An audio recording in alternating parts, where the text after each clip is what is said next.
Alexander Doyle stood at the floor-to-ceiling window of his Manhattan office, staring at his reflection, rather than the sprawling cityscape before him.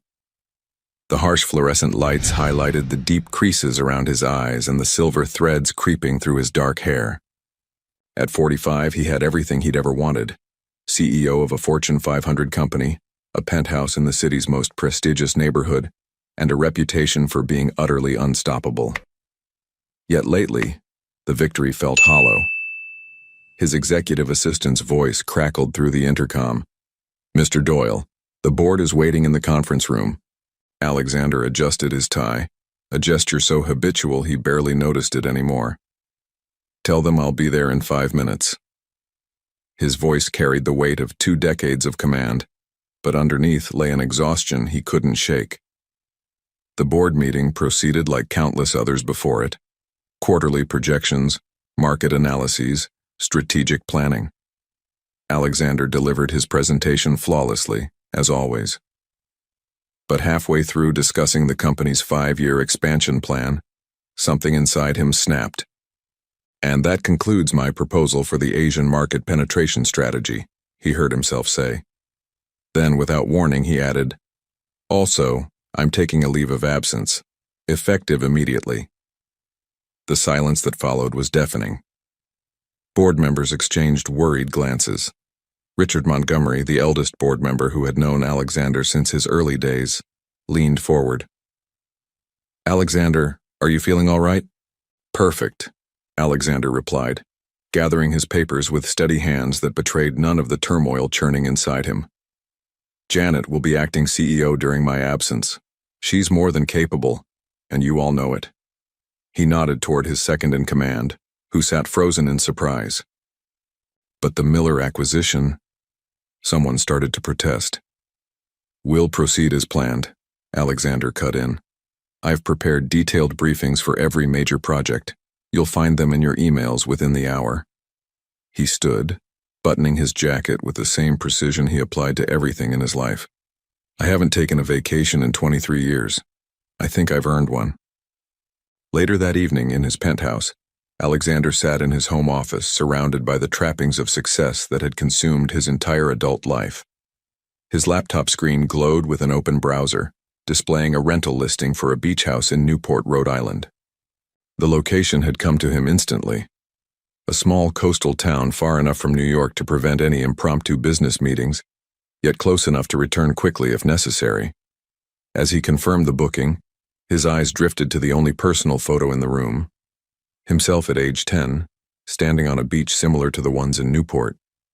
The image stirred something in him, a memory of salt air and endless possibilities. He couldn't remember the last time he'd felt that free. His phone buzzed continuously with messages from board members, business partners, and countless others demanding explanations. He ignored them all, focusing instead on packing a single suitcase. The process proved surprisingly difficult. Most of his wardrobe consisted of business suits and formal wear. Eventually, he found some casual clothes buried in the back of his closet, tags still attached. The next morning, Alexander rose before dawn, his usual time, but instead of heading to the office, he slipped into his rarely used Mercedes convertible. As he navigated through the quiet streets of pre-dawn Manhattan, a strange sensation settled over him. Not quite peace, but perhaps its distant cousin. The drive to Newport took longer than expected, traffic building as the morning progressed. Alexander found himself grateful for the delay.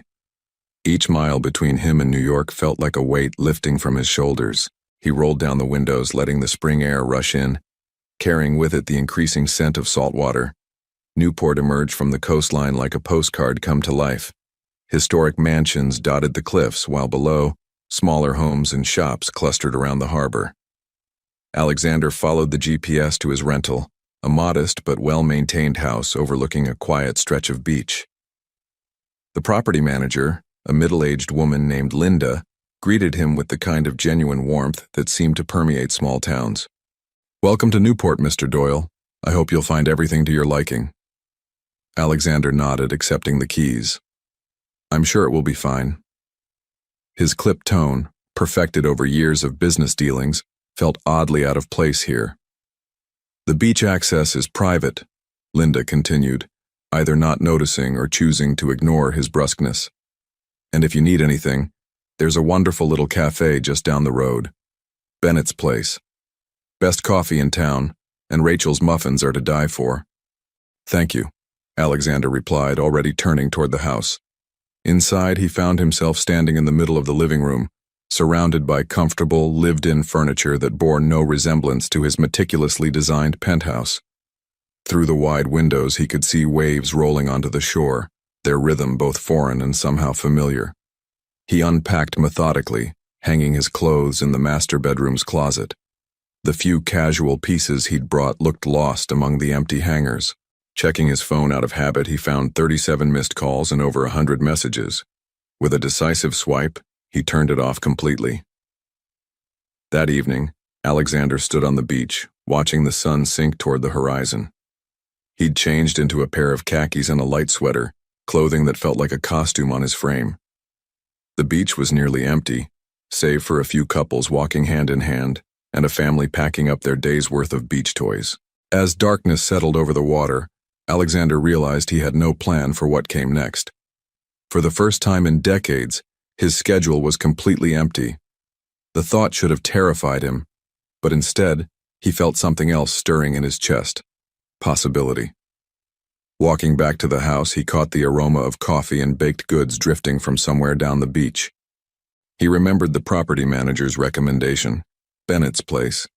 Perhaps tomorrow he'd check it out, if only to establish some sort of routine in this unprecedented break from his normal life.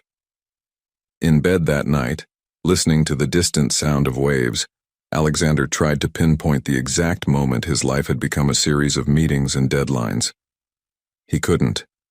What he could remember was that little boy in the photograph, the one who had once spent entire days building sandcastles and chasing waves. Somewhere along the way, that boy had disappeared, replaced by spreadsheets and quarterly reports. As sleep finally began to claim him, Alexander wondered if perhaps that boy wasn't gone entirely. Maybe he was just waiting, like so many other things in his life, to be rediscovered. Morning arrived with the gentle persistence of waves against the shore. Alexander woke at precisely 5:30 a.m., his body refusing to abandon decades of routine. He lay in bed for a moment, disoriented by the unfamiliar ceiling and the sound of seabirds rather than city traffic. The events of yesterday felt almost dreamlike. His sudden announcement to the board, the drive to Newport, the quiet evening on the beach. Following muscle memory, he reached for his phone to check the markets, only to remember he'd turned it off. The sudden absence of his morning ritual left him adrift. After 20 minutes of restless tossing and turning, he got up and changed into running clothes. The beach stretched before him, empty save for a few early morning joggers and dog walkers. Alexander set off at a measured pace, his expensive running shoes sinking slightly in the sand. The resistance forced him to slow down, a metaphor not lost on him. Everything in Newport seemed designed to make him decelerate from the laid-back atmosphere to the very ground beneath his feet. An hour later, showered and changed, Alexander found himself following Linda's recommendation to Bennett's Place. The cafe occupied a weathered blue building just off the beach, with a wooden deck offering ocean views.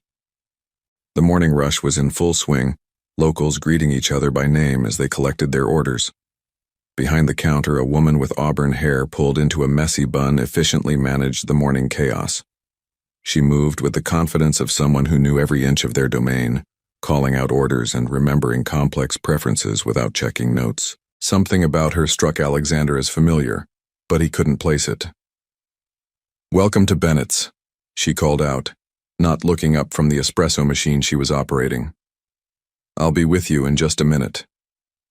Alexander studied the menu board, appreciating its simplicity compared to the complicated offerings of his usual Manhattan coffee shops. When he reached the counter, the woman finally looked up, and for a split second, something flickered across her face. Recognition, perhaps, or alarm. But it vanished so quickly, Alexander wondered if he'd imagined it. "What can I get you?" she asked, her voice perfectly professional. "Black coffee and..." He glanced at the display case. "One of those blueberry muffins." Good choice. She rang up his order, her movements slightly more rigid than they'd been with previous customers. Name for the order? Alexander. She paused briefly before writing on the cup. That'll be $6.75. As he waited for his order, Alexander observed the cafe more closely. Photos lined the walls. Locals at various events, children growing up through the years, scenes of Newport through the seasons. It was the kind of personal touch that would never appear in a chain coffee shop. Alexander. A different barista called out his order. The muffin proved to be exceptional, just as Linda had promised. He found a seat on the deck, watching the morning unfold over the ocean. His peaceful reverie was interrupted by the sound of children's laughter. Two boys raced past the cafe, backpacks bouncing as they ran. Alexander's coffee cup froze halfway to his mouth as he stared at them, unable to process what he was seeing. The boys were identical twins, around 10 years old, with dark hair that fell across their foreheads in the same way his had at that age. One wore a red t-shirt, the other blue, but otherwise they were mirror images of each other, and of himself 3.5 decades ago. Alexander's hand trembled, causing coffee to slosh over the rim of his cup. The resemblance was uncanny, impossible to dismiss as coincidence. He watched as they ran down to the beach, expertly navigating the wooden steps despite their speed. Inside the cafe, the auburn-haired woman had stepped out from behind the counter. She stood at the window, watching the boys with an expression that confirmed Alexander's suspicions. These were her children. And somehow, inexplicably, they looked exactly like him.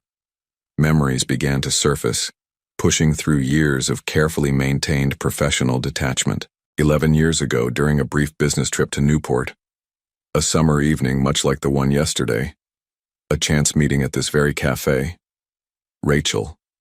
The woman's name was Rachel Bennett. The coffee turned bitter in his mouth as more details emerged. They'd spent 2 weeks together, stealing moments between his business meetings. She'd been different from the sophisticated women he usually dated, genuine, unpretentious, full of laughter.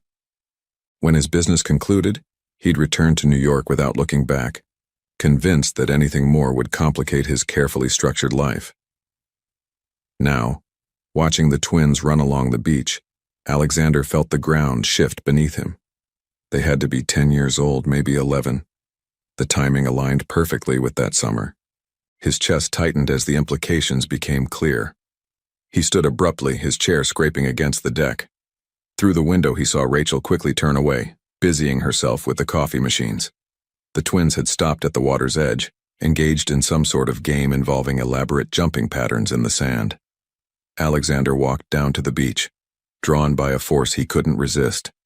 As he got closer, he could hear snippets of their conversation. "That's not how it goes, Liam," the one in blue protested. "Is to Ethan, you have to hop twice on the outside squares." Their voices carried clearly in the morning air, young and full of certainty. Alexander memorized their names, Liam and Ethan. His feet carried him closer until he was only a few yards away. Liam noticed him first, glancing up with curious eyes that mirrored Alexander's own. "Hi," he called out cheerfully. "Do you want to play numbers?" Ethan elbowed his brother, suddenly wary. "Mom says we're not supposed to talk to strangers." "Sorry," Alexander managed to say, his voice hoarse. "I was just walking." He forced himself to turn away, though every step felt like it was tearing something vital inside him. Behind him, he heard their game resume, their laughter following him up the beach like a haunting melody. Back in his rental house, Alexander paced the living room, his mind racing. The possibility that he had children, twins, had never once occurred to him in all these years. Rachel had never contacted him, never sought child support or any kind of acknowledgement. Why? The answer came almost immediately. She'd known exactly what kind of man he was, focused solely on his career, incapable of being the father any child deserved. He collapsed onto the couch, running his hands through his hair. The careful structure of his life, already shaken by his impulsive decision to take a break, now threatened to crumble entirely. Every certainty he'd built his existence around seemed to be dissolving, replaced by questions he'd never thought to ask. Through the window he could see the beach where Liam and Ethan had been playing. They were gone now, presumably headed to school, but their presence lingered like an echo. Alexander closed his eyes, but all he could see were their faces. His face, transformed by youth and innocence, untouched by the ambition that had shaped his adult life. The sound of waves filled the silence as Alexander confronted the magnitude of what he'd discovered. Somewhere in this small coastal town, two boys were going about their day unaware that their entire world was about to change. Because Alexander knew, with the same certainty that had driven his business decisions for years, that he couldn't walk away this time. The question was, what exactly did he plan to do about it? 2 days passed with Alexander watching Bennett's place from a distance, gathering fragments of the life he'd inadvertently helped create and then abandoned. Each morning, Rachel opened the cafe at 6. The twins usually appeared around 7:30, racing down to the beach before school. They returned in the afternoon, sometimes alone, sometimes accompanied by a tall man who seemed uncomfortably familiar with their routine. It was this man who now occupied Alexander's thoughts as he sat in his rental car across from the cafe. Dark-haired and athletically built, he carried himself with the easy confidence of someone who belonged. Alexander had overheard one of the twins, Ethan, he thought, call him Uncle Mark. The title seemed oddly formal, given the way Mark touched Rachel's shoulder when he entered the cafe, or how he ruffled the boy's hair with practiced affection. Alexander's jaw tightened every time he witnessed these casual intimacies. They spoke of years of presence, of earned trust, of everything he'd forfeited without even knowing what he'd lost. Today, however, Alexander had decided to break his self-imposed distance.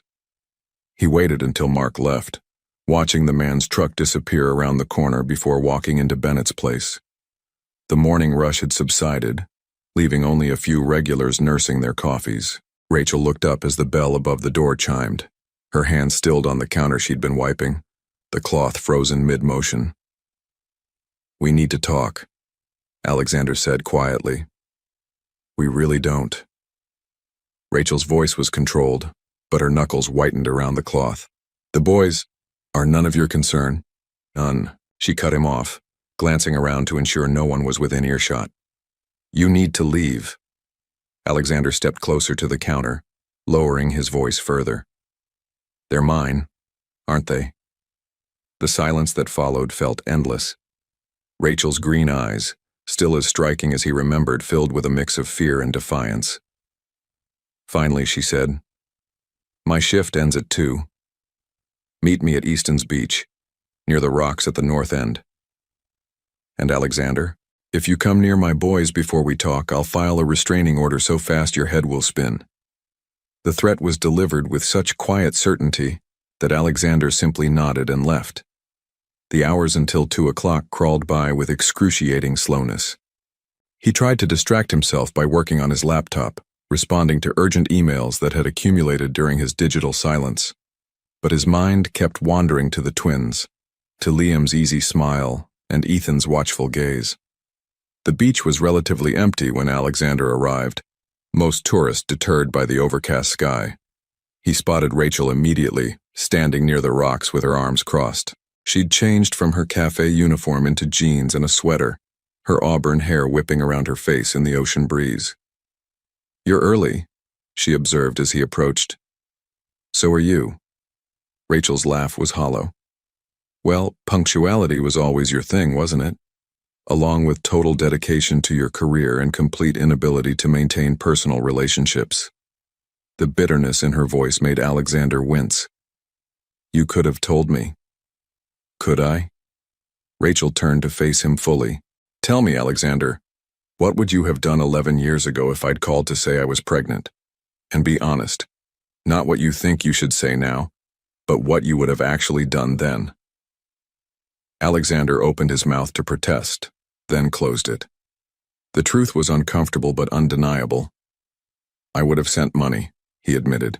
"Set up a trust fund, probably had my lawyer handle most of it." "Exactly." Rachel's voice softened slightly. "I didn't want money.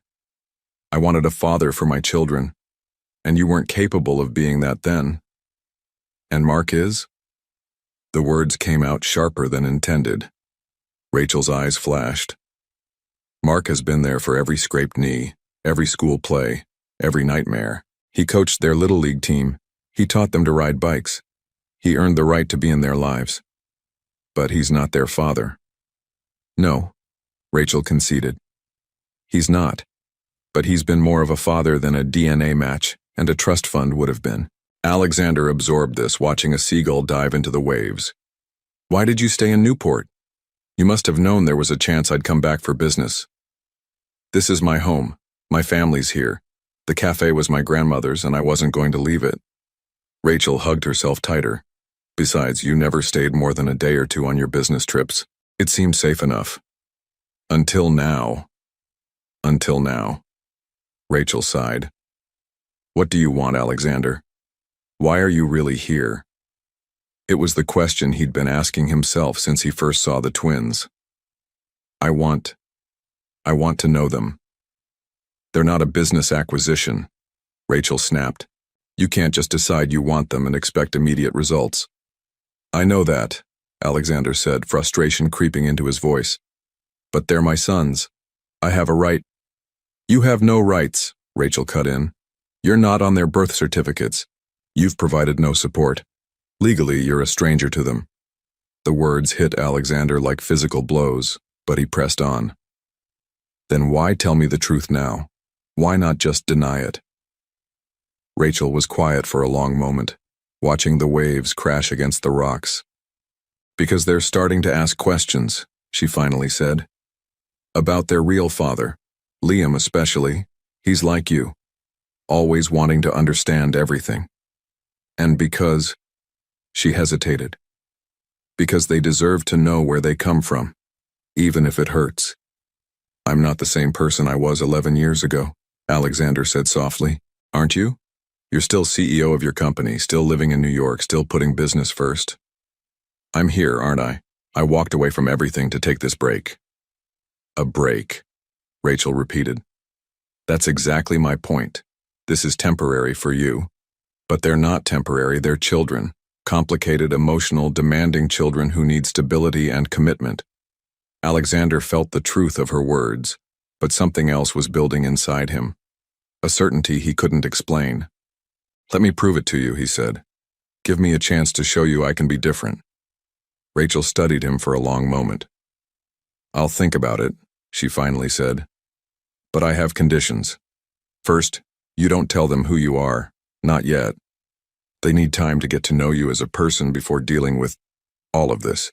Second, any interaction happens on my terms, when and where I say.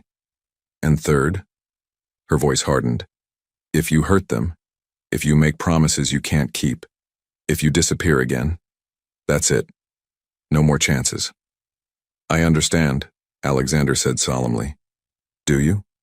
Because once they know, once they let you in, you can't just go back to your old life. They'll expect you to be there for birthdays, school events, random Tuesday afternoons when something exciting happens. They'll need you, even when it's inconvenient. The magnitude of what he was agreeing to settled over Alexander. It would mean completely restructuring his life, potentially stepping back from his role as CEO, dividing his time between New York and Newport. The old Alexander would have found the prospect terrifying. But watching another seagull soar overhead, free and purposeful, he felt something else entirely. Hope. I want to try, he said simply. Rachel nodded slowly. Okay. But we do this my way. She pulled out her phone and created a new contact. I'll text you when and where you can accidentally run into us. And Alexander? Mark can't know about this yet. He's protective of the boys. As if summoned by his name, a truck appeared in the beach parking lot. Mark's truck. Rachel noticed it too. You need to go, she said urgently. Take the path up to the street. Don't let him see you. Alexander wanted to resist, to stand his ground, but he recognized the wisdom in avoiding confrontation. As he climbed the path to the street, he heard Mark's voice carry on the wind, calling out to Rachel. The familiar way she called back made something twist in his chest. In his rental house that evening, Alexander sat at the dining room table with his laptop open, staring at an email draft to his board of directors. The cursor blinked at him as he tried to find the right words to explain that his temporary break might become something more permanent. Outside, the sun set over the ocean, painting the water in shades of gold and purple. His phone buzzed with a text from Rachel. Tomorrow, 3 p.m. Hampton Beach. The boys like to get ice cream at Miller's stand. Don't be obvious. Alexander saved the email draft and closed his laptop. Tomorrow would bring his first real interaction with his sons, even if they didn't know who he was. The thought filled him with equal parts terror and anticipation. He walked out onto the deck, listening to the rhythm of the waves and wondering if somewhere along this same beach, two young boys were doing the same thing, sharing the same DNA, the same sunset, but living in a completely different world. For now. Hampton Beach buzzed with mid-afternoon activity as Alexander walked along the shoreline, his shoes dangling from one hand. He'd arrived 30 minutes early, unable to contain his nervous energy. The ice cream stand Rachel had mentioned sat at the edge of the beach, its blue and white awning fluttering in the breeze. He'd spent the morning obsessing over his appearance, trying to strike a balance between approachable and casual. The designer clothes he usually wore seemed too formal for a beach setting, but the few casual items he owned felt like a costume. He'd finally settled on khaki shorts and a light blue polo shirt, though he couldn't shake the feeling that he looked exactly like what he was, a corporate executive attempting to blend in at the beach. At precisely 3 o'clock, he heard them before he saw them. Liam's laugh carried across the beach, followed by Ethan's more reserved voice arguing about something. Alexander turned to see the twins walking with Rachel, their sneakers kicking up sand as they made their way toward Miller's ice cream stand. Following Rachel's texted instructions, Alexander positioned himself near the stand, pretending to study the menu. His heart hammered against his ribs as the family approached. 2 scoops of chocolate chip, Liam announced loudly. You always get chocolate chip, Ethan said. Try something different. Why? It's the best flavor. Alexander smiled despite himself. He'd always preferred chocolate chip too. He felt Rachel's eyes on him as she guided the boys to the counter. Oh, hey, she said, her casual tone masking the orchestrated nature of their meeting. You're the guy from the cafe, right? Alexander turned, feigning surprise. Yes, good memory. Best coffee in town, by the way. Liam, ever curious, looked up at him. Do you live here? I've never seen you before. I'm renting a house for a while. Alexander replied, his throat tight with emotion at directly addressing his son for the first time. Taking a break from the city. Which city? Liam pressed, while Ethan watched silently from behind his brother.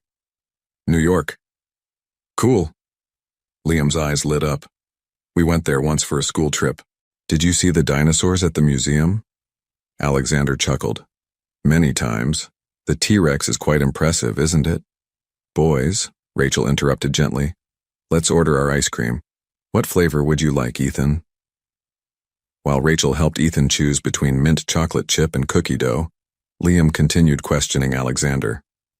What do you do in New York? I run a company, Alexander said, carefully keeping his answer vague. Like Mom runs the cafe? Something like that, yes. Alexander glanced at Rachel, who was pointedly focusing on helping Ethan with his selection. What kind of company?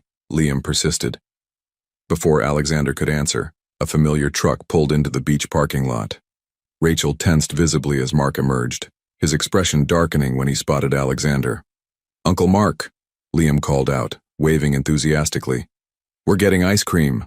Mark strode over, placing himself subtly between Alexander and the twins. I can see that, buddy. Mind if I join you? Rachel touched Mark's arm lightly. I thought you had a client meeting this afternoon. Finished early, Mark replied, his eyes never leaving Alexander. Thought I'd surprise the boys. Who's your new friend? The tension in his voice was unmistakable. Alexander maintained his composure, extending his hand. Alexander Doyle. I'm staying in Newport for a while. Mark ignored the offered hand. Mark Harris. I help Rachel with the boys.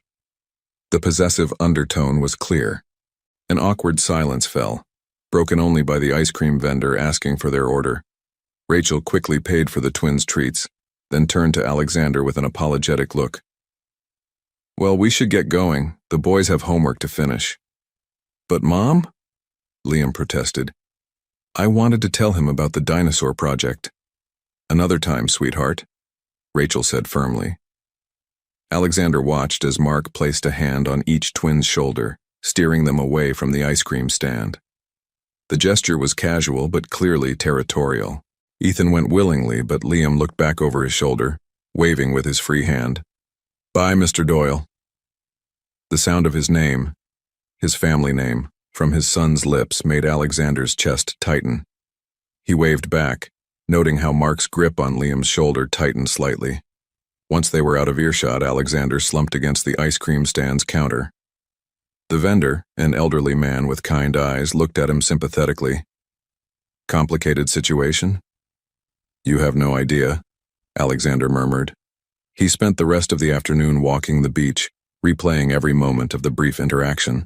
Liam's natural curiosity, so similar to his own at that age. Ethan's cautious observation, watching and assessing before engaging. The way they moved in sync without seeming to realize it, a dance of shared DNA and mirrored mannerisms. His phone buzzed with a text from Rachel. "Mark's suspicious. We need to be more careful. No contact for a few days." Alexander typed and deleted several responses before settling on a simple, "Understood." He wanted to argue, to demand more time with his sons, but Rachel's warning about doing things her way echoed in his mind. Back at his rental house, Alexander poured himself a scotch and stood on the deck, watching the sun set. His laptop sat open on the dining room table, displaying dozens of unread emails from his company. Usually, such neglect of his business responsibilities would have filled him with anxiety. Now it barely registered compared to the ache of watching his sons walk away with another man's hands on their shoulders. A knock at the door startled him from his thoughts. Opening it, he found himself face to face with Mark Harris. "We need to talk," Mark said, pushing past Alexander into the house. His face was flushed with anger or alcohol, possibly both. "What's your game, Doyle?" "I don't know what you mean," Alexander replied, closing the door slowly. "Don't play dumb. I looked you up. CEO of Doyle Industries, multi-millionaire. What's someone like you doing in Newport, hanging around Rachel and the boys?" Alexander considered his options carefully. The truth was out of the question. That was Rachel's decision to make. But he needed to diffuse Mark's suspicions somehow. "I needed a break," he said finally. "Newport seemed like a good place to get away from everything. Rachel makes good coffee and her sons seem like nice kids, that's all." Mark stepped closer, his breath heavy with the smell of whiskey. "Stay away from them. They don't need some rich guy from New York complicating their lives. They've got everything they need right here." "That sounds like Rachel's decision to make," Alexander said evenly. "Rachel?" Mark laughed bitterly. "I've been there for her and those boys for 10 years. Where were you? Off making your millions? Trust me, she's not interested."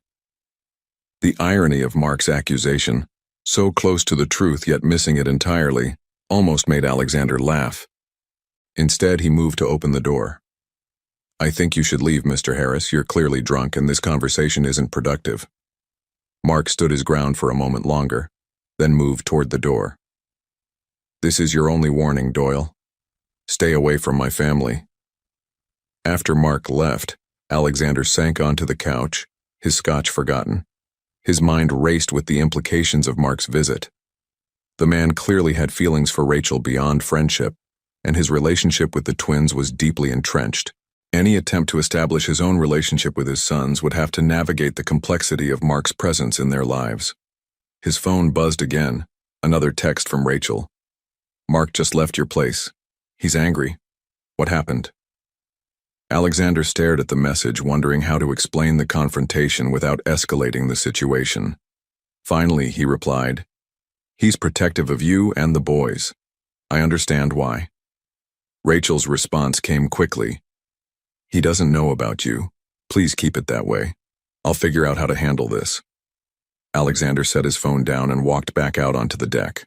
The ocean stretched before him, dark and mysterious in the growing night. Somewhere in Newport, his sons were probably getting ready for bed, their day at the beach already fading into memory. But for Alexander, every moment, Liam's enthusiastic questions, Ethan's watchful gaze, even Mark's protective anger, was etched permanently in his mind. He had glimpsed a world he never knew he wanted to be part of, and now that he had, letting go seemed impossible. The question was, how could he become part of his sons' lives without destroying the stability they'd built with Rachel and Mark? As if in answer, a shooting star streaked across the sky, its brief brilliance reflecting off the dark water. Alexander remembered teaching his business students that every problem had a solution if you were willing to think creatively enough. Now, watching the star's trail fade into darkness, he wondered if some problems were too complex for simple solutions. Rachel stood in her darkened cafe long after closing, wiping the same spot on the counter over and over. The rhythmic motion helped calm her nerves but did nothing to quiet the chaos in her mind. Mark's drunken confrontation with Alexander had shaken her more than she cared to admit. For 11 years, she'd maintained a careful balance in her life, protecting her sons while building something stable and meaningful. Now, in the space of a few days, that balance was crumbling. The bell above the door chimed. Rachel looked up, tensing until she recognized her sister Christina's silhouette. "Thought I'd find you here," Christina said, sliding onto a bar stool. "The boys told me about meeting their new friend from New York today." Rachel's hand stilled on the counter. "Did Mark send you?" "Mark's passed out on his couch." Christina's voice carried a note of disapproval. "Want to tell me what's really going on? Because I haven't seen him this worked up since you turned down his proposal 2 years ago." Rachel abandoned all pretense of cleaning and leaned against the counter. "He's their father, Chris." Christina's sharp intake of breath broke the silence. "Alexander, the business guy from 11 years ago." He recognized them. The resemblance, Rachel's voice cracked. "God, Chris, they look so much like him." "Does he want custody?" "He says he just wants to know them." Rachel ran a hand through her hair. "But you should see him watching them. It's like he's memorizing every detail, trying to make up for all the years he missed." Christina reached across the counter and squeezed her sister's hand. "And you believe him?" "I don't know what to believe." Rachel pulled away, needing to move. She began arranging chairs that were already perfectly aligned. "He's different somehow, still intense, still focused, but there's something else there now. Something almost vulnerable. And Mark is territorial and drunk and making everything more complicated." Rachel slumped against the wall. "He showed up at Alexander's rental house tonight, tried to warn him off. Can you blame him? He's loved those boys like his own since they were babies. And you don't." Rachel cut her off. "Mark and I tried. It didn't work. He's amazing with the boys, but he's not Alexander?" Christina's voice was gentle. Rachel closed her eyes. "That's not fair. Alexander wasn't there. Mark was. Through chicken pox and nightmares and little league games. Through everything. Then why didn't you marry him when he asked?" The question hung in the air, heavy with unspoken truths. Rachel moved to the cafe's front window, watching waves crash on the moonlit beach. "Because I couldn't give him what he wanted. He wanted us to be this perfect family, wanted to adopt the boys, wanted to erase any trace of their real father. And now their real father is here." "Yeah." Rachel pressed her forehead against the cool glass. "Liam's already asking questions about him. He thinks Alexander is fascinating. This mysterious businessman from New York. And Ethan, you know how he gets when Liam's excited about something. He pretends not to care, but he watches everything." Christina joined her at the window. "You need to tell Mark the truth before this gets out of hand." "I know." Rachel's breath fogged the glass. "But he's going to be hurt and angry, and the boys adore him. I don't want them caught in the middle." "They're already in the middle, Rach. The minute Alexander saw them, everything changed." Rachel turned to face her sister. "What if I'm making a huge mistake? What if I let Alexander into their lives and he leaves again? What if he doesn't? Christina interrupted. What if he's exactly what Liam and Ethan need right now? They're getting older, starting to question things. Maybe it's time they knew the truth. Before Rachel could respond, her phone buzzed with a text. It was from Liam. Mom, Ethan's having bad dreams again. Can you come home? I have to go, Rachel said, already gathering her things. Ethan's nightmares are back. Christina nodded knowingly. He always gets them when he's stressed. He probably picked up on all the tension today. The drive home was short, but it gave Rachel time to think. The small house she'd worked so hard to buy glowed warmly in the darkness. Through the living room window, she could see her son's babysitter, Amy, reading on the couch. Inside, Rachel found Ethan curled up in Liam's bed, both boys wide awake. Liam was telling one of his elaborate stories, something about dinosaurs and time travel, trying to distract his brother. Hey, sweethearts, Rachel said softly, sitting on the edge of the bed. Rough night? Ethan nodded, his face half hidden in the pillow. Liam spoke up. He dreamed about Dad again. Rachel's heart stuttered. What do you mean? The dad we don't know, Liam clarified. Ethan dreamed he came to take us away. Rachel gathered Ethan into her arms, feeling him tremble slightly. Nobody's taking you anywhere, she promised. You're stuck with me forever and ever. And Uncle Mark? Ethan's voice was small. Of course. Rachel stroked his hair, so like Alexander's. Uncle Mark loves you both very much. Then why was he so angry today? Liam asked. At the beach with Mr. Doyle? Rachel chose her words carefully. Sometimes grown-ups get worried about things they don't need to worry about. Uncle Mark just wants to protect us. From what? Liam persisted. Mr. Doyle seems nice.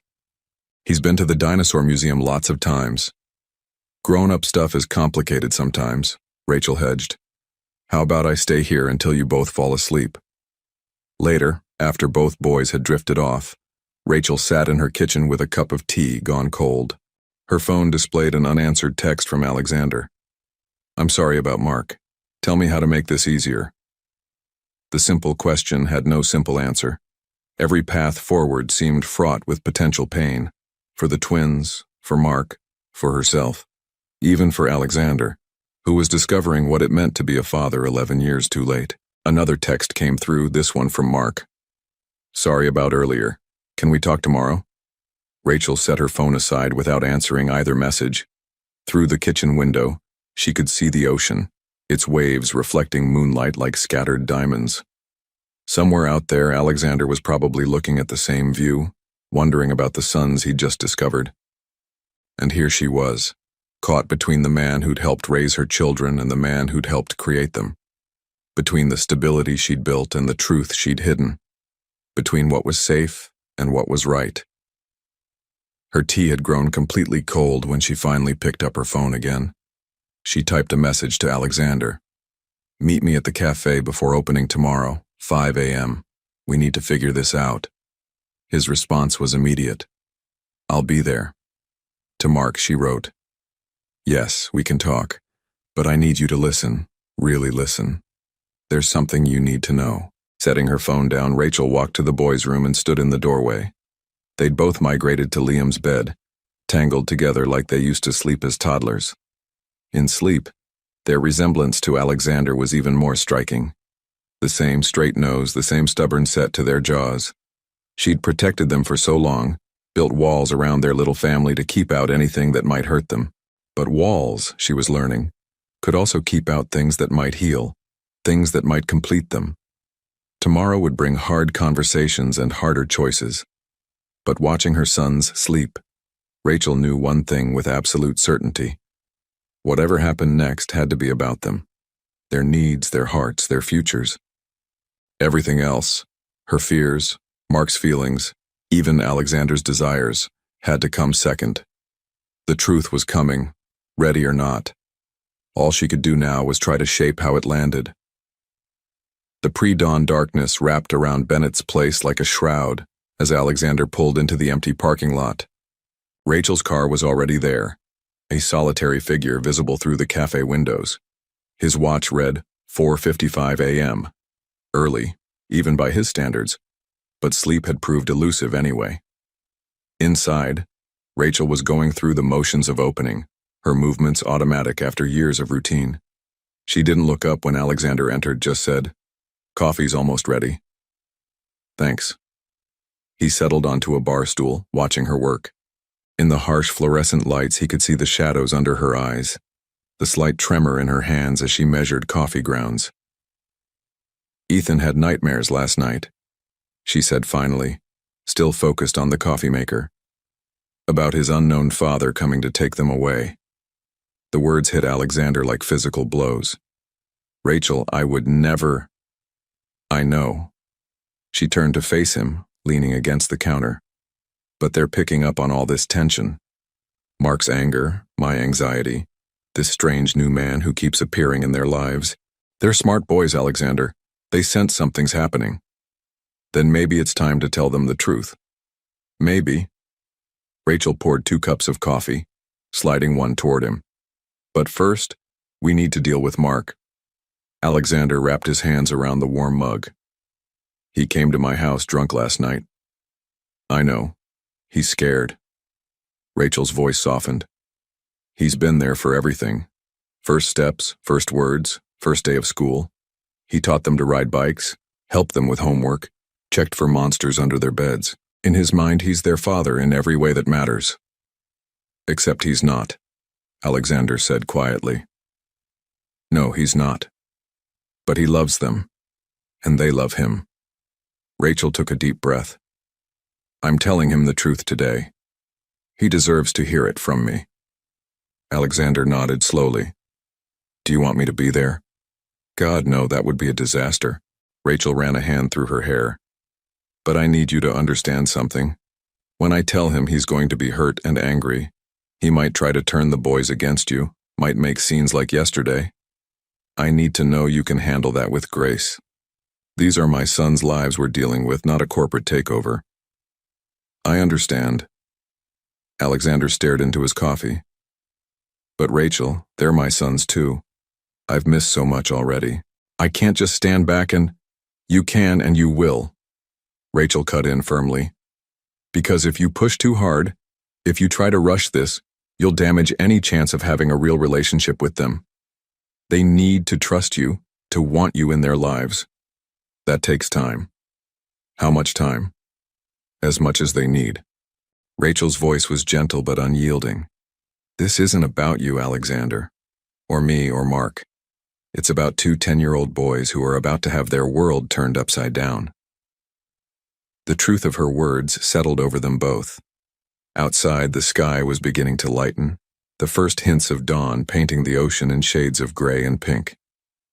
"Tell me about them," Alexander said suddenly. "Not just what I can observe. Really tell me about them." A small smile touched Rachel's lips. "Liam's the dreamer. He lives in his own world half the time, full of dinosaurs and space adventures and wild theories about everything. But he's also incredibly perceptive about people's feelings. He always knows when Ethan's upset, even before I do. And Ethan? Watchful, analytical. He plans everything, worries about everything. But when he truly lets his guard down, when he really trusts someone—" Rachel's voice caught. "He has the biggest heart of anyone I've ever known."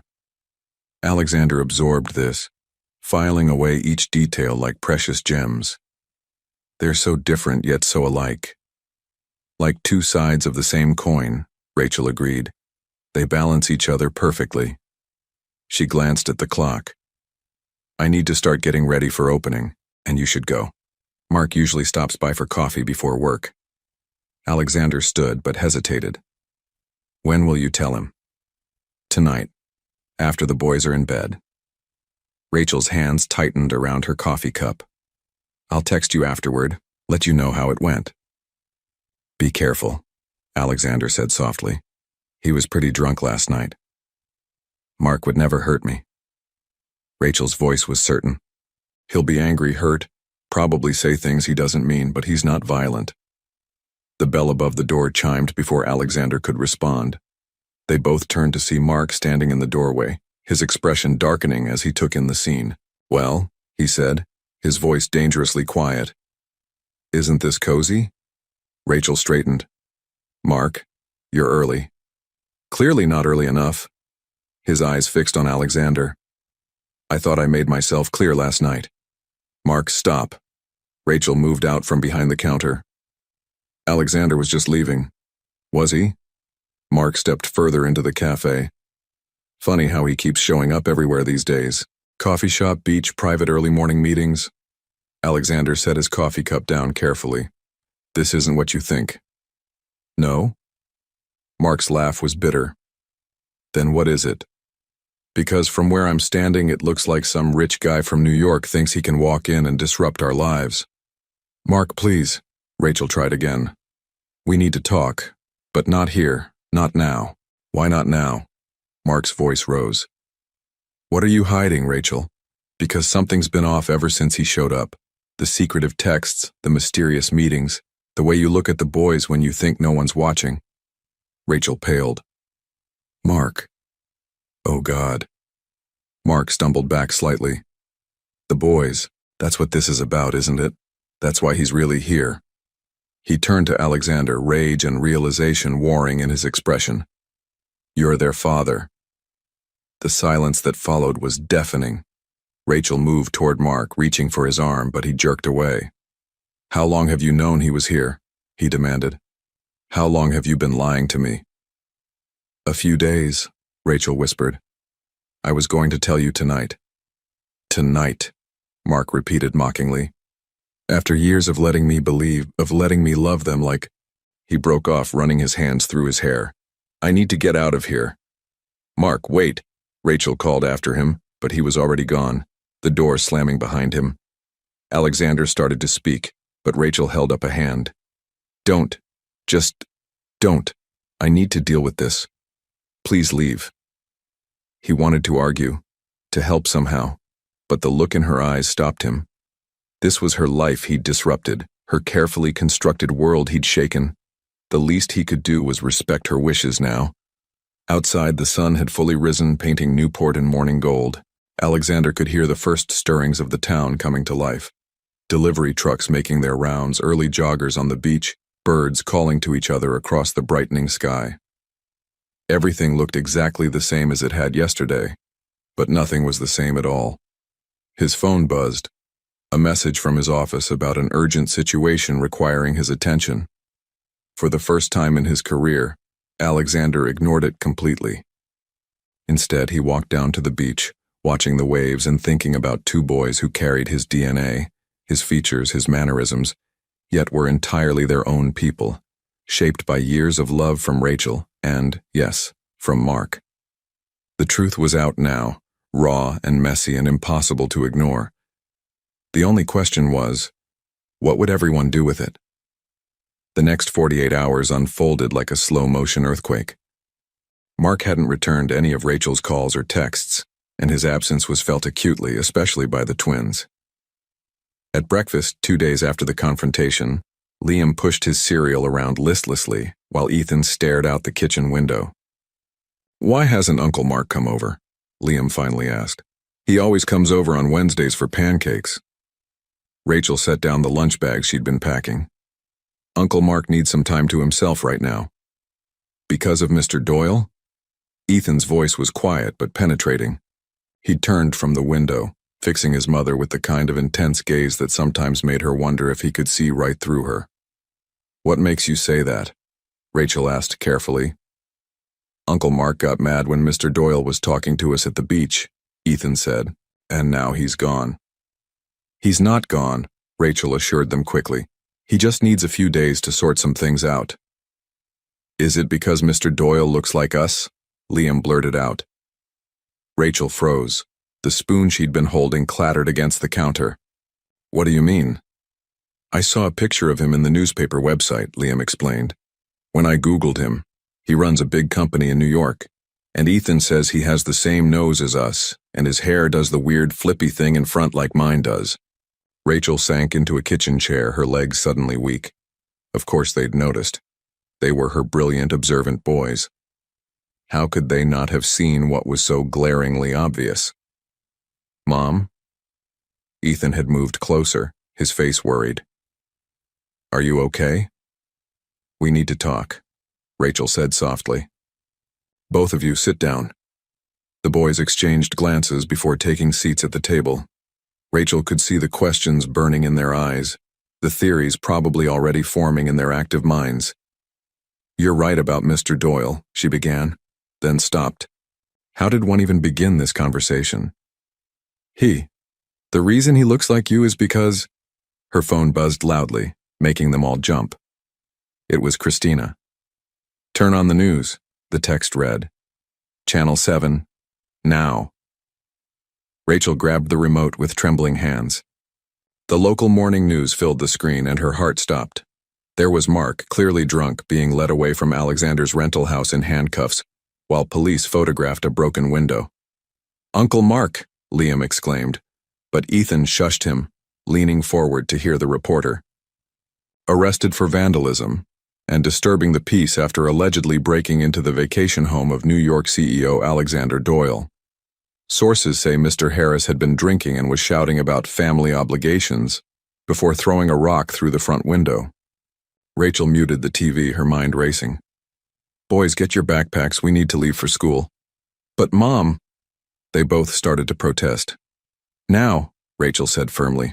We'll talk more later, I promise. The drive to school was tense with unasked questions.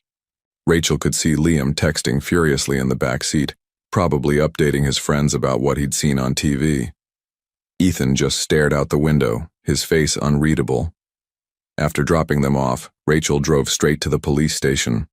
She found Alexander already there talking to an officer. I'm not pressing charges, he was saying as she approached. It was a misunderstanding. A misunderstanding that involved property damage, the officer replied, and his blood alcohol level was well over the legal limit. Please, Rachel interjected. He's never done anything like this before, he's just going through something difficult. The officer looked between them, clearly sensing more to the story. Mr. Harris will need to stay until he's sober, but if Mr. Doyle doesn't want to press charges… I don't, Alexander confirmed.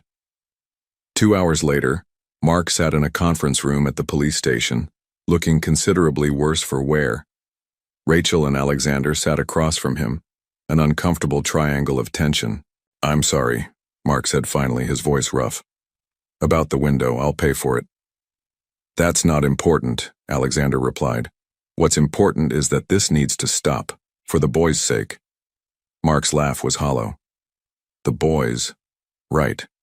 Your sons. Yes, my sons, Alexander said quietly. But also the children you've helped raise for 10 years. The children who love you and need you to be better than this. They saw you on the news this morning, Rachel added softly. Mark's face crumpled. God, Rachel, I'm so sorry. Everything I've built, everything I thought I had. You haven't lost anything, Rachel insisted. The boys still need you in their lives. That hasn't changed. Hasn't it?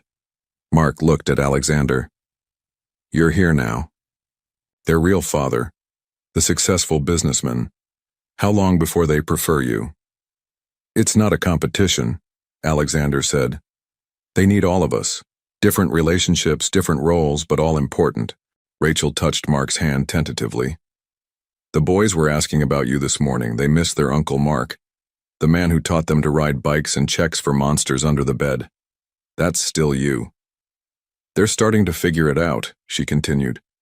About Alexander. They've noticed the resemblance. I was about to tell them this morning when… She gestured vaguely at their current situation. Mark ran his hands over his face. How do we do this? How do we explain everything? Together, Alexander said firmly, as adults who all want what's best for Liam and Ethan. The sound of their names seemed to steady Mark. He straightened slightly, some of his usual composure returning. I need time, he said, to process everything, to figure out my place in all this. Of course, Rachel agreed, but no more drinking, no more scenes. The boys need stability right now more than ever. As they left the police station, Rachel's phone buzzed with a text from Christina. "The boys are fine. Picked them up from school early. They're at my house asking about a million questions." Rachel showed the message to both men. "I need to go talk to them," she said. "They've waited long enough for the truth." "Do you want us there?" Alexander asked. Rachel considered for a moment. "No. Let me explain everything first. Then we'll figure out the next steps together." She found the twins in Christina's backyard, half-heartedly throwing a baseball back and forth. They stopped when they saw her, and Rachel's heart ached at the uncertainty in their faces. "Mr. Doyle is our father, isn't he?" Ethan asked before she could speak. Direct and analytical, just like Alexander. Rachel nodded slowly. "Yes, he is." "Is that why Uncle Mark is so angry?" Liam added, moving closer to his brother. "It's complicated," Rachel began, then stopped herself. "They deserved better than platitudes." "Yes, that's part of it. Uncle Mark loves you both very much, and he's scared of things changing." "Are they going to change?" Ethan's voice wavered slightly. Rachel opened her arms, and both boys moved into her embrace. They were getting so tall, she realized. Soon they'd be too big for this. "Some things will change," she said honestly. "But the important things, how much you're loved, how special you are, those will never change." "Does Mr. Doyle, Dad, does he want to know us?" Liam asked against her shoulder. "Very much," Rachel assured them. "He just found out about you, and he wants to be part of your lives. But only if you want that too, and only at a pace that feels right for you. And Uncle Mark?" Ethan pulled back slightly to look at her face. "Will always be Uncle Mark. He just needs a little time to adjust, but he loves you just as much as always." The boys absorbed this, communicating silently in that twin way of theirs. Finally, Liam spoke again. "Can we meet him? Like, really meet him? Not just at the beach or the cafe?" Rachel kissed the top of his head. "Yes, when you're ready." "I'm ready now," Liam declared, while Ethan nodded more hesitantly. Rachel pulled out her phone, her heart both heavy and hopeful as she typed a message to Alexander. "They know. They want to meet you. Really meet you. Tomorrow?" His response came instantly. "Name the time and place. I'll be there." Alexander arrived at the Newport Public Library 30 minutes early, pacing between the stacks of children's books. Rachel had chosen this location carefully. Neutral ground, public but quiet, with plenty of material to break the ice if conversation stalled. He'd spent the morning in a state of controlled panic, changing his clothes 3 times before settling on casual slacks and a blue button-down shirt. In his pocket, he carried 2 small boxes. He'd had them overnight shipped from his New York apartment after Rachel confirmed the meeting. Inside each was a compass, antique brass pieces that his own father had given him when he was around the twins' age. He'd kept them all these years, never quite sure why. Now, finally, he understood. At exactly 3 o'clock, he heard them before he saw them. Liam's excited whisper carried through the quiet library. "There he is." Alexander turned to find Rachel and the boys standing at the end of the aisle.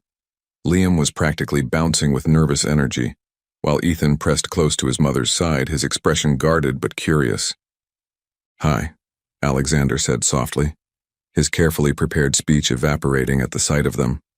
Rachel gave the boys a gentle push forward. "We'll start with an hour," she said. "I'll be right over there if you need me." She gestured to a reading area visible through the shelves before retreating, leaving Alexander alone with his sons. Liam broke the silence first. "Mom says you're our father." "Yes," Alexander replied, his throat tight. "I am." "Why didn't you know about us before?" Ethan's question was direct, his eyes, so like Alexander's own, searching for truth. Alexander gestured to a nearby table. "Maybe we should sit down?" Once they were settled, he continued. "Your mother and I knew each other very briefly, 11 years ago. I left town before she knew she was pregnant with you. She made a choice to raise you on her own, and looking back I understand why. Because you were busy being a CEO?" Liam asked. Because I wasn't ready to be a father then, Alexander corrected gently. I was very focused on my career. I wouldn't have been the kind of father you deserved. And now? Ethan's voice was quiet but intense. Alexander met his gaze steadily.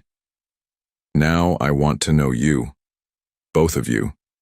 If you'll let me. Liam leaned forward eagerly. What's it like in New York? Do you really have an office at the top of a building? Have you been to all the museums? A small smile touched Alexander's lips. Yes, to all of those. But I'd rather hear about you. Your mother tells me you're interested in dinosaurs? For the next 20 minutes, Liam enthusiastically detailed his latest dinosaur theories, while Ethan listened silently, watching Alexander's reactions. When Liam paused for breath, Alexander turned to his quieter son. And what about you, Ethan? What are you interested in? Ethan hesitated before answering. I like puzzles and maps. I want to know how things work, where they go. Alexander's heart jumped at the familiar sentiment. He reached into his pocket, withdrawing the 2 small boxes. I brought something for you both. If that's okay? At their nods, he slid the boxes across the table. The boys opened them simultaneously, another twin moment that fascinated him. Whoa, Liam breathed, lifting out the compass. It's old. It was mine when I was your age, Alexander explained. My father gave it to me when he taught me about navigation. I thought, maybe I could teach you too. Ethan was examining his compass carefully, turning it over in his hands. These aren't just decorative, he observed. They're real navigation instruments. Yes, they are. They're different from modern compasses. These require more skill to use properly. But once you understand them, they can tell you more than just direction. They can help you understand your position in the world. Like GPS coordinates? Ethan asked, interest flickering in his eyes. Similar principle, but more hands-on. Would you like to learn? Both boys nodded, and Alexander spent the next 15 minutes explaining the basic principles of compass navigation. Ethan absorbed every detail, asking precise questions that showed his quick understanding. Liam was more interested in the compass's history, wanting to know about Alexander's father and what he was like as a kid. Did you look like us when you were our age? Liam asked. Alexander pulled out his phone, finding the photo he'd digitized years ago. Himself at 10, holding a compass on a beach much like Newport's. The boys leaned in to look, their own features reflected in the past. That's weird, Ethan murmured, like looking in a mirror, but old. Thanks, Alexander said dryly, and was rewarded with Ethan's first real smile of the afternoon. Do you have more pictures? Liam asked eagerly. From when you were young? Some. They're mostly in New York, but I could have them sent here. Could we? Liam glanced at his brother before continuing. Could we come to New York sometime to see where you live? Alexander's heart soared at the question, but he kept his voice measured. That would be up to your mother, but I'd love to show you New York someday. What about Uncle Mark? Ethan asked suddenly. Mom says he's still our uncle, but he is, Alexander assured him quickly. Uncle Mark loves you very much. Nothing changes that. But he got arrested, Ethan persisted, because of you. Alexander chose his words carefully. Uncle Mark was upset because he cares about you and your mother very much. He's worried about things changing. But what happened wasn't about you. It was about grown-ups not handling their feelings well. Like when Liam threw his book at the wall because he was mad about his math test. Hey, Liam protested, but Alexander nodded. Similar idea. Sometimes even adults need to learn better ways to handle big feelings. Rachel appeared at the end of the aisle, signaling that their hour was almost up. Alexander felt a pang of regret. There was still so much to say, so much to learn about these remarkable boys who carried his DNA. Before you go, he said quickly, I want you to know something. I might have missed the first 10 years of your lives, but I'm here now. Whatever you need, whenever you need it, I'm here. We can take this as slow as you want, but I'm not going anywhere. Liam surprised him by launching forward for a hug. Alexander froze for a moment before carefully wrapping his arms around his son. Over Liam's shoulder, he watched Ethan struggle with the desire to do the same. "It's okay," Alexander said softly. "No pressure. We have time." Ethan nodded, clutching his compass tightly. "Thank you," he whispered. "For this." Rachel approached then, and Alexander reluctantly released Liam. "Why don't you boys go check out some books while I talk to your father for a minute?" Once the twins were out of earshot, Rachel spoke quietly. "They haven't stopped talking about meeting you since yesterday. Liam's already planning trips to New York in his head. I told him that would be your decision," Alexander assured her. "I know you handled everything really well." She watched as the boys browsed the shelves, Liam animatedly pointing out books while Ethan considered each option carefully. The compasses were a nice touch. "They were sitting in my apartment for years. I never knew why I kept them until now." Rachel's expression softened. "They're going to have questions. Lots of them. And some days will be harder than others. Ethan especially. He takes time to trust." "I'm prepared for that," Alexander said. "I meant what I said to them. I'm not going anywhere." "Good." Rachel turned to face him fully. "Because if you hurt them, I won't." Alexander's voice was firm. "I've missed too much already. I won't miss any more." The boys returned then, arms full of books. Liam had chosen several on dinosaurs, while Ethan clutched a book about celestial navigation and another about puzzle solving. "Can we show him the library garden?" Liam asked Rachel. "Just for a minute?" Rachel checked her watch. "A quick look. Then we need to get home for dinner." The garden was small but well maintained, with benches arranged around a central fountain. Liam immediately launched into an explanation of how the fountain reminded him of a specific dinosaur era, while Ethan quietly showed Alexander how his compass worked in relation to the garden's layout.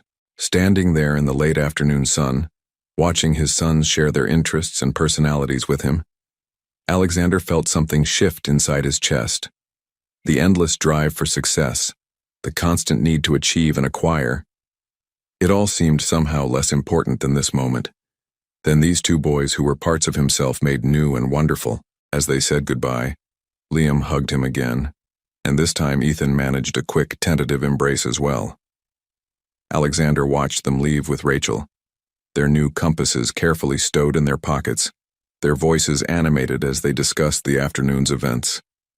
He sat alone in the garden for a long time afterward, listening to the fountain and thinking about navigation, not just with compasses, but through life. He'd spent decades thinking he knew exactly where he was going, only to discover he'd been reading the wrong map entirely. Now, with two young guides he never knew he needed, he was finally finding his true north. The following week unfolded in a series of cautious steps forward and occasional steps back. Alexander found himself navigating an intricate dance of scheduled visits and impromptu encounters, each interaction with the twins carefully balanced against Rachel's protective instincts and Mark's fragile acceptance of the new reality. On Wednesday morning, Alexander sat in his rental house reviewing urgent business emails when his phone buzzed with a text from Rachel. "Liam's school called. He's in the nurse's office with a fever. I'm swamped at the cafe, and Mark's with a client. Could you—" His heart leaped at the implied trust in her request. "Of course. Send me the school details." 20 minutes later, Alexander walked into Newport Elementary's front office feeling oddly nervous. The secretary looked up expectantly. "I'm here for Liam Bennett," he said. "I'm his—" He hesitated for a fraction of a second. "Father?" The word felt both foreign and right on his tongue. The secretary checked her computer. "Yes, Ms. Bennett called to authorize you. If you'll just sign here." He found Liam curled up on a cot in the nurse's office, his usually animated face flushed with fever. The boy's eyes widened in surprise when he saw Alexander. "Dad?" The word came out uncertain, testing. "Your mom's busy at the cafe," Alexander explained softly. "Is it okay if I take you home?" Liam nodded, then winced at the movement. My head hurts. Alexander helped him gather his things, noting how small and vulnerable his son looked. In their previous meetings, Liam had been all energy and enthusiasm. This quieter, needier version tugged at something deep in Alexander's chest. Where's Ethan? He asked as they walked to his car. He has advanced math during my history class, Liam explained tiredly. Mom says we need some time apart during school so we don't just rely on each other. Alexander helped him into the passenger seat, remembering Rachel's words about the twins' different strengths. Does that bother you? Being separated? Liam considered this as they pulled out of the school parking lot. Sometimes, but Ethan really likes math and I like having my own friends in history. We're different even though we're twins. I've noticed that, Alexander said carefully. You seem to approach things differently. Mom says I'm more like her, always talking, always dreaming up stories. And Ethan, Liam paused, looking at Alexander curiously. Ethan's more like you. He likes to figure things out, make plans. Alexander absorbed this insight as they drove to Rachel's house. She'd texted him the garage code and told him where to find the spare key. Inside, he helped Liam settle on the living room couch with water, fever medicine, and the TV remote. Can you stay? Liam asked as Alexander tucked a blanket around him. Just for a little while? Of course. Alexander sat in the adjacent armchair, taking in the room's details. Family photos covered the walls, the twins through various ages, always together, often with Rachel or Mark in the frame. His chest tightened at all the moments he'd missed. That's from our 8th birthday, Liam said, noticing his gaze on a particular photo. Uncle Mark built us a treehouse in Aunt Christina's backyard, but then it rained so we had the party inside instead. Alexander studied the image, his son's, slightly younger but still unmistakably his, blowing out candles while Mark beamed in the background. Uncle Mark's been there for a lot of important moments, hasn't he? Liam nodded, then looked worried. Is that okay? More than okay, Alexander assured him quickly. I'm glad you and Ethan had him, still have him. He hasn't come over much lately, Liam said quietly. Not since, you know. That's probably my fault, Alexander admitted. Sometimes it's hard for grown-ups to adjust to changes, even good ones. Like how Ethan always gets quiet when things change, even if they're good changes. Alexander smiled at the comparison. Exactly like that. They fell into comfortable silence, Liam drifting in and out of sleep while a nature documentary played softly on TV.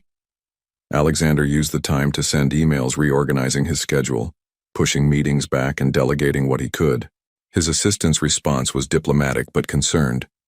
The board is asking questions about your extended absence. He was composing a reply when he heard a key in the front door.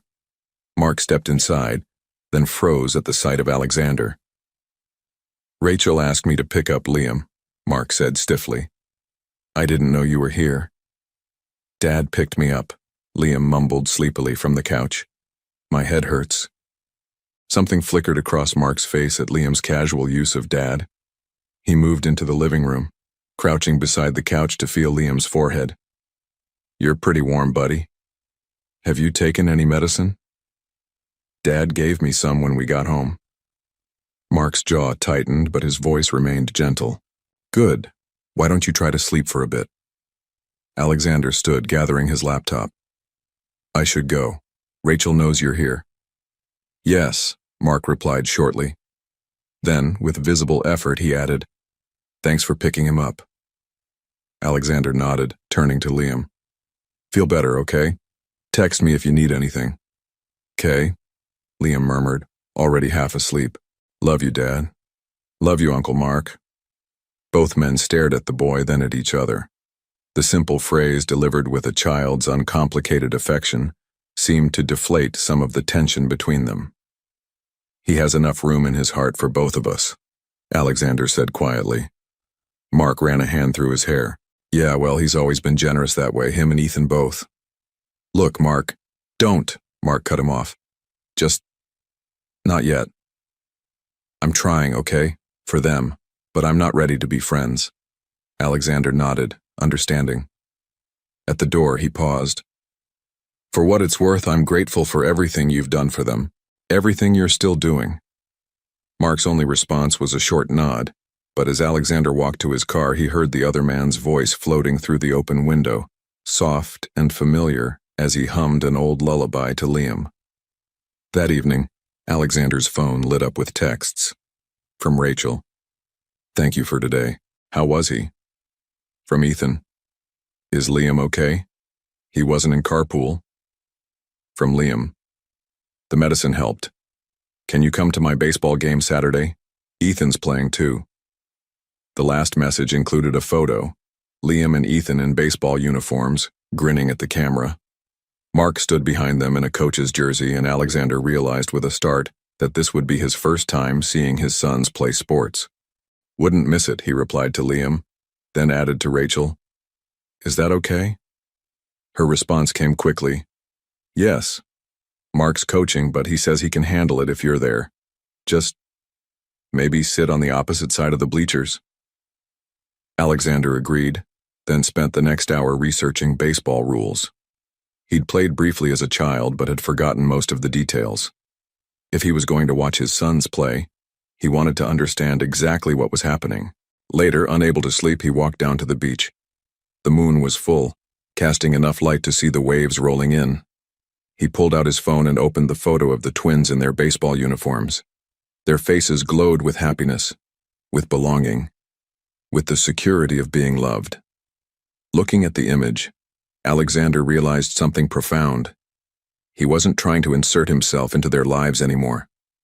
Instead, he was being invited in, one small moment at a time.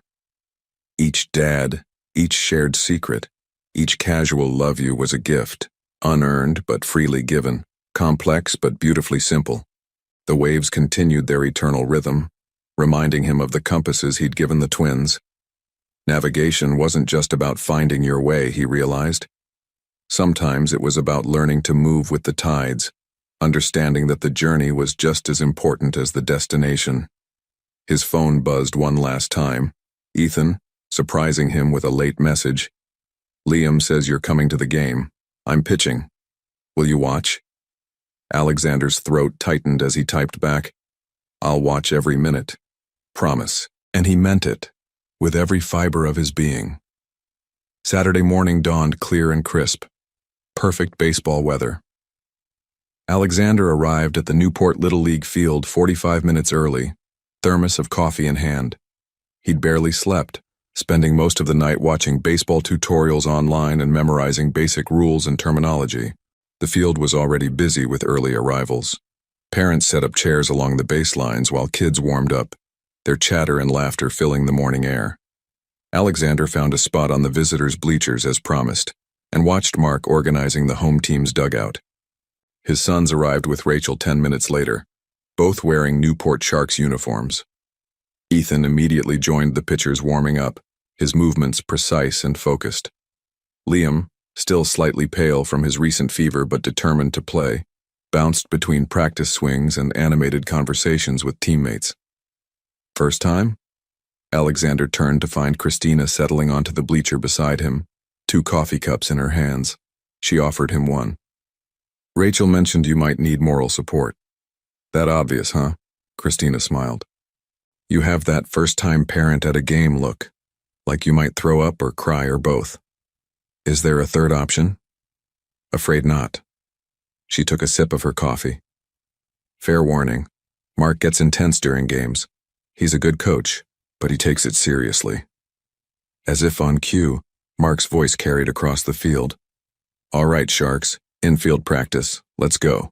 Alexander watched as Ethan took the pitcher's mound, his expression eerily similar to the one Alexander wore during important business presentations.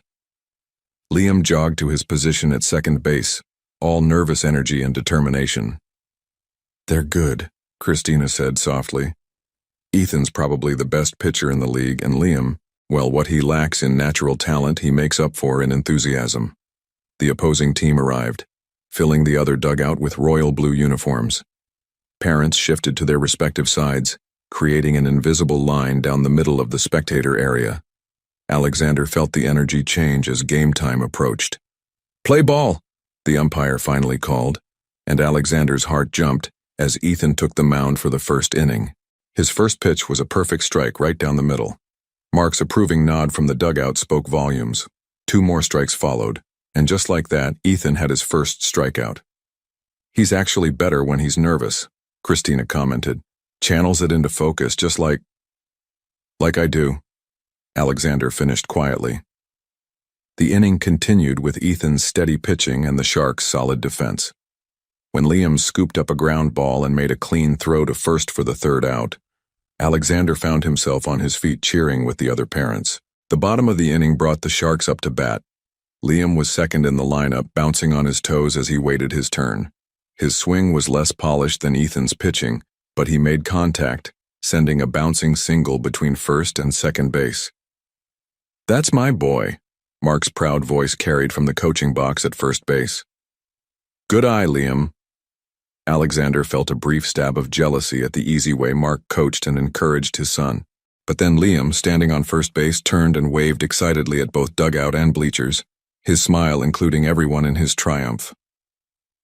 The game progressed with the kind of drama only Little League can produce. Ethan pitched 4 solid innings before moving to shortstop, his arm tired but his head still in the game. Liam had another hit and made a surprising catch on a line drive, earning cheers from both sides of the bleachers. In the bottom of the 6th, the final inning, the Sharks were down by 1 run with 2 outs and runners on second and third. Liam stepped up to bat, his earlier confidence somewhat shaken by a strikeout in his last at-bat. Alexander could see Mark debating whether to put in a pinch hitter. The game was on the line and Liam was clearly nervous. But after a moment's hesitation, Mark called time and walked to home plate. From his spot in the bleachers, Alexander couldn't hear what Mark said to Liam, but he saw his son's shoulders straighten, saw the determined nod that followed.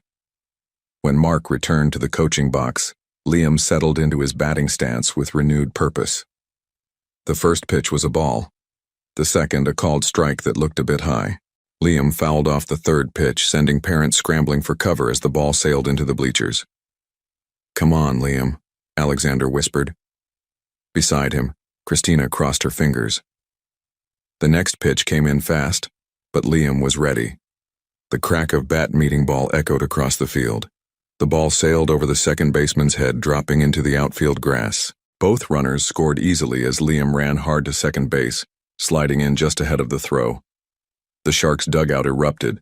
Players poured onto the field, mobbing Liam as he stood, uniform now covered in dirt from his slide. Through the celebration, Alexander watched as Ethan broke away from the group to retrieve the game ball from the umpire. Later, as families began packing up chairs and collecting equipment, Ethan approached Alexander in the bleachers, Liam trailing behind him. "We have something for you," Ethan said, his voice carrying that formal tone he used when nervous. He held out the game ball, now covered in signatures. "The whole team signed it. For your first game." Alexander took the ball carefully, reading the messy signatures of elementary school players. In the center, in Ethan's precise handwriting, "Dad's first game, Sharks versus Eagles, October 2024. "Turn it over," Liam urged. On the other side, 2 signatures stood out. Ethan Doyle and Liam Doyle. Alexander looked up sharply. The boys had always used Bennett as their last name. "Mom said we could," Liam explained quickly. "If we wanted to, for baseball stuff." "And you wanted to?" Ethan nodded slowly. "We talked about it. A lot. Mom says names are important because they tell people who you are and where you come from." "And we come from both," Liam added. "Bennett and Doyle." Alexander stared at the signatures, his vision blurring slightly. "Thank you," he managed. "This means thank you." A call from the dugout interrupted the moment. Mark needed help cleaning up. The boys ran off, leaving Alexander holding the baseball like it was made of gold. Rachel appeared beside him, watching their sons help Mark collect equipment. "They've been planning that all week," she said softly. "The signatures, the names, and it was their idea." "Rachel, I know." She touched his arm briefly. "They're choosing to let you in, Alexander. Really let you in. Don't waste it." Never, he promised. As they walked to the parking lot, Alexander noticed Mark watching him. The other man gave him a short nod, not quite acceptance, but something close to understanding. That evening, Alexander placed the baseball carefully on his rental house mantel. His phone buzzed with a series of texts. From Liam. Did you see my hit? From Ethan. Next game is Tuesday. My pitching was off in the 4th inning. Can we practice before then? From Rachel. They haven't stopped talking about you being there. Thank you for making this work. He responded to each message, then sent one more to Mark. You're a great coach. They're lucky to have you. The response came hours later, just 2 words. They're luckier. Alexander smiled, understanding what Mark meant. The boys were lucky to have both of them, the father who had loved them from the beginning and the father who was learning to love them now. Different roles, different histories, but the same goal. 2 boys' happiness. The game ball caught the last rays of sunset, the signatures glowing gold in the fading light. Alexander traced the letters of his sons' names. Both names, Bennett and Doyle, past and present combined into something new and precious. They were choosing to let him in, as Rachel had said, not just into their lives, but into their identities, their futures, their stories. It wasn't the beginning of their story. He'd missed that part. But maybe, just maybe, it was the beginning of a new chapter. 3 weeks after the baseball game, Alexander sat in his Manhattan office staring at the proposal his board had sent over. They wanted him back full-time, suggesting his sabbatical had gone on long enough. The document outlined a reorganization plan that would require his constant presence in New York for at least the next 6 months. His phone lit up with a video call from Ethan. These had become regular occurrences, Ethan showing him complicated puzzles or math problems, seeking validation for solutions he'd already figured out but wanted to share. Alexander smiled as he accepted the call. Dad. Ethan's face filled the screen, excitement breaking through his usual reserve. I solved the celestial navigation problem you sent. Want to see? Of course. Alexander shifted his laptop screen, the board's proposal forgotten. Show me what you figured out. Ethan held up several pages of careful calculations, walking through his process with the precision of a much older student. Alexander found himself nodding along, pride swelling in his chest at his son's natural aptitude for complex problems. That's exactly right, he confirmed when Ethan finished. You might be better at this than I was at your age. Ethan beamed at the praise, then his expression turned serious. When are you coming back? Liam's got a solo in the school concert next week, and I'm entering the state math competition. Alexander's chest tightened. He'd been commuting between Newport and New York for the past 2 weeks, trying to balance his company responsibilities with his growing role in his son's lives. But the board's proposal made it clear that arrangement wasn't sustainable. I'm working on something, he said carefully, a way to spend more time in Newport. But it's complicated. Because of your company? Partly. Alexander studied his son's face, so much like his own. How would you feel about me being around more permanently? You mean living here? Ethan's eyes widened. In Newport? Maybe. Would that be okay? Ethan was quiet for a moment, processing. What about Uncle Mark? The question revealed so much about his son's careful nature, his concern for others' feelings. Uncle Mark will always be important in your life, Alexander assured him. This isn't about replacing anyone. I know. Ethan fidgeted with his compass. He carried it constantly now. It's just, everything's different now, good different mostly, but sometimes I worry. About what? That it might change again. That you might leave. The words came out in a rush, as if Ethan had been holding them back for weeks. Alexander's heart clenched. Ethan, look at me. He waited until his son's eyes met his through the screen. I'm not leaving. Ever. The only thing I'm trying to figure out is how to be here more, not less. Promise? I promise. Alexander held up his hand, showing his own compass that he'd started carrying. Navigation rule number 1. Always know where your true north is. You and Liam are my true north now. Ethan smiled slightly at the reference to their shared interest. Mom says you have a meeting with your company board next week. News travels fast, Alexander observed dryly. Liam overheard Mom talking to Aunt Christina. Ethan shrugged. He tells me everything. The board wants me to come back to New York full-time, Alexander admitted. But I'm going to propose something different. A restructuring that would let me work primarily from Newport, with just occasional trips to New York. Would that work? It can if I make it work. Alexander's voice carried the same determination he used in major business negotiations. Some things are more important than traditional corporate structure. Their conversation was interrupted by Liam's voice off-screen. Ethan, Mom says dinner's ready. Is that Dad? Hi, Dad. Liam's face appeared next to Ethan's, their twin features creating a mirror effect. Are you coming for my concert? I have to wear a tie and everything. Wouldn't miss it, Alexander promised. I'll be there Tuesday. After saying goodbye to both boys, Alexander returned to the board's proposal. With newfound purpose, he began drafting his counterproposal, a complete restructuring of his role that would allow him to run the company primarily from Newport, with a new COO handling day-to-day operations in New York. His phone buzzed with a text from Rachel. The boys seem happier after talking to you. Everything okay? Working on making things better, he replied. Can we talk tomorrow? There are some things we should discuss. Her response was quick.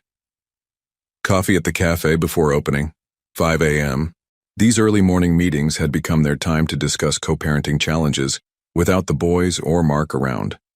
Alexander had come to value them not just for their practical purpose, but for the glimpses they provided into Rachel's world.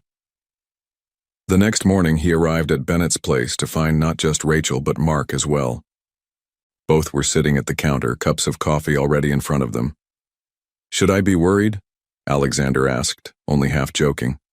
Sit down, Rachel said. Mark has something to say. Mark cleared his throat uncomfortably. Rachel tells me you're thinking of moving to Newport permanently. I'm working on making it possible, Alexander confirmed, accepting the coffee Rachel offered.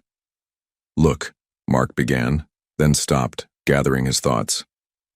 The boys, they're different since you came. Happier, maybe, more settled. Ethan's coming out of his shell more, and Liam, he smiled slightly. Well, Liam's always been an open book, but now he's practically glowing. They're amazing kids, Alexander said quietly. You and Rachel did an incredible job raising them. Yeah, well. Mark stared into his coffee.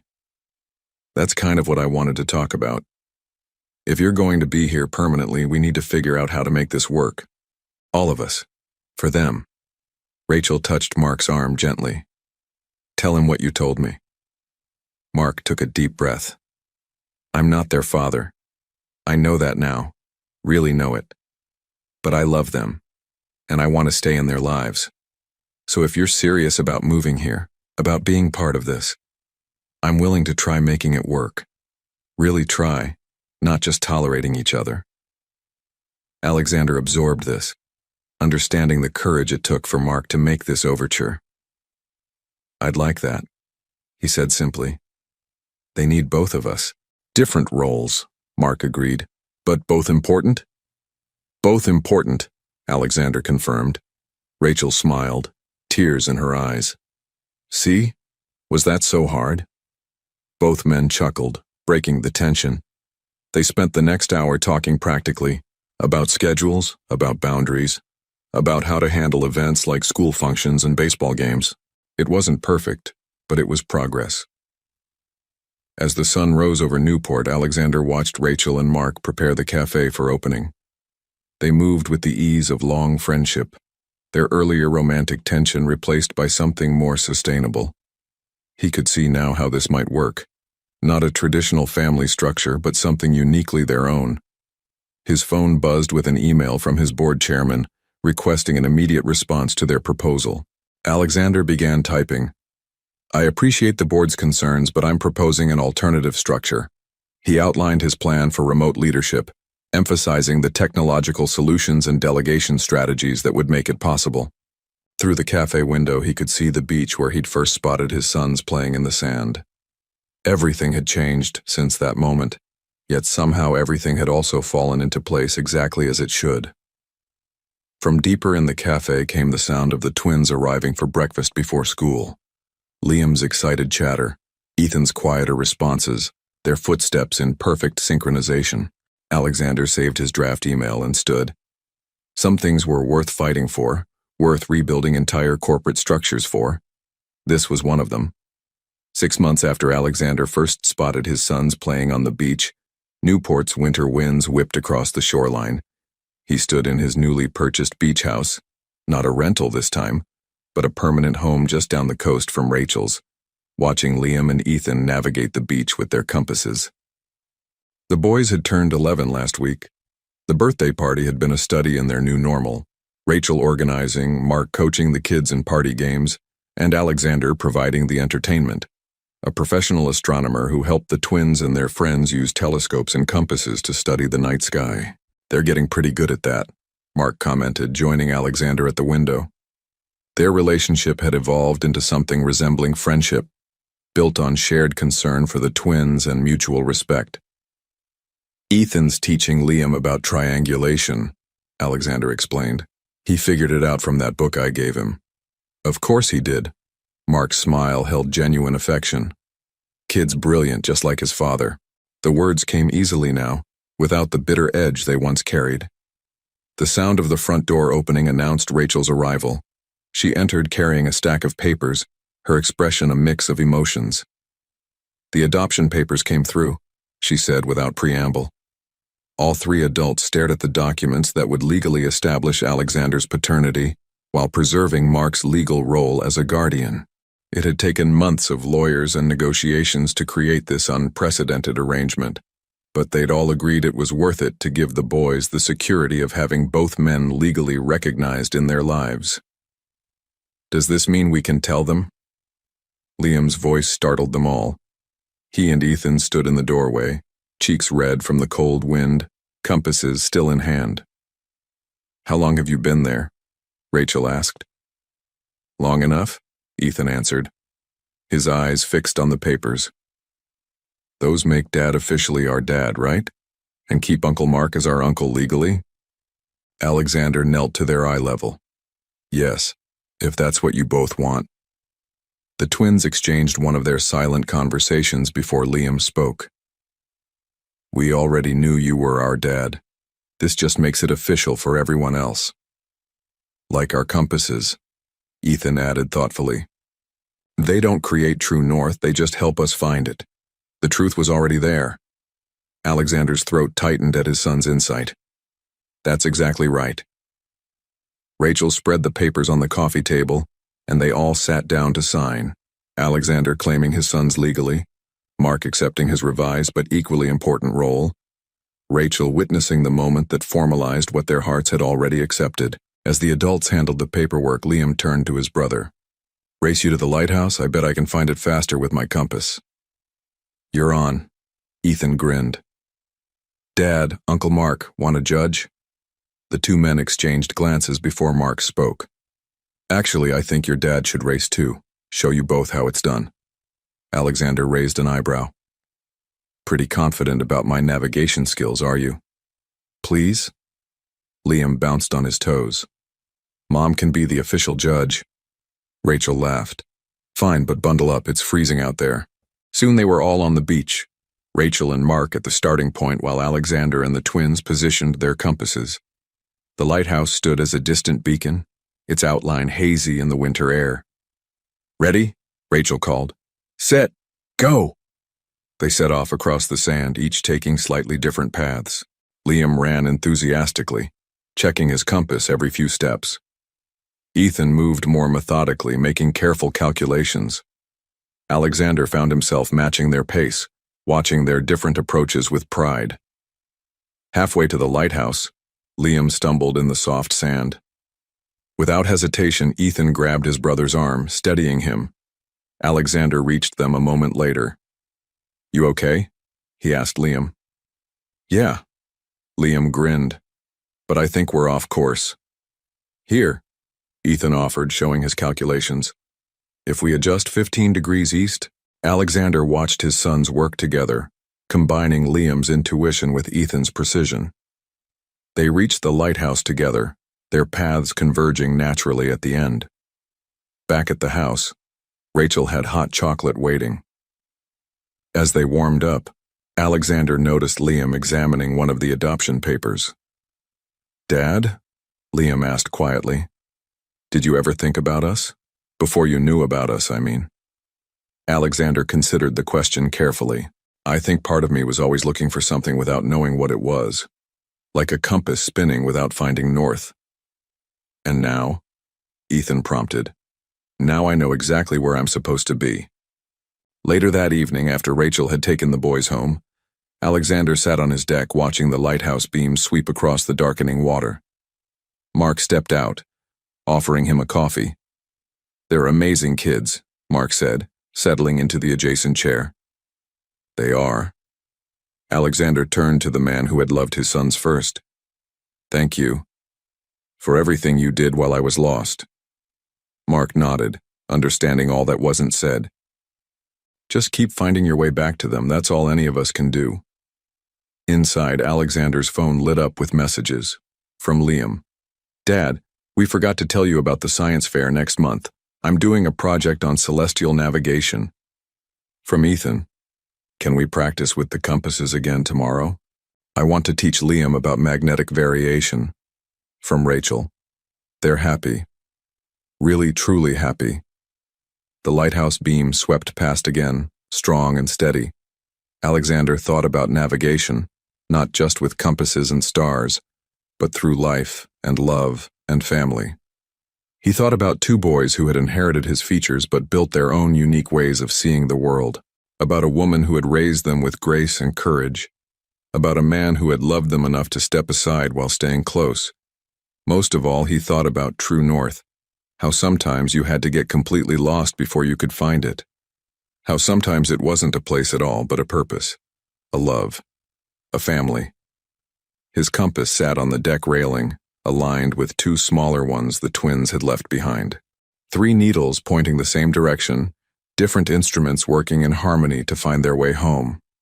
Just like them. The end. Based on this touching story of discovery, redemption, and the building of family ties, a profound reflection emerges. If you found out you had children you didn't know about, would you be willing to completely restructure your life like Alexander did? Would you abandon your comfort zone, established career and routine to build a real relationship with these children? Even knowing that you would have to deal with the complexity of sharing this love with someone who had already occupied the role of father for years?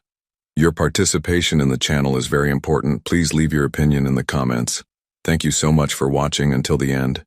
If you enjoyed this story, don't forget to subscribe to the channel, leave a like, and comment your thoughts. Your participation is very important to us. See you next time.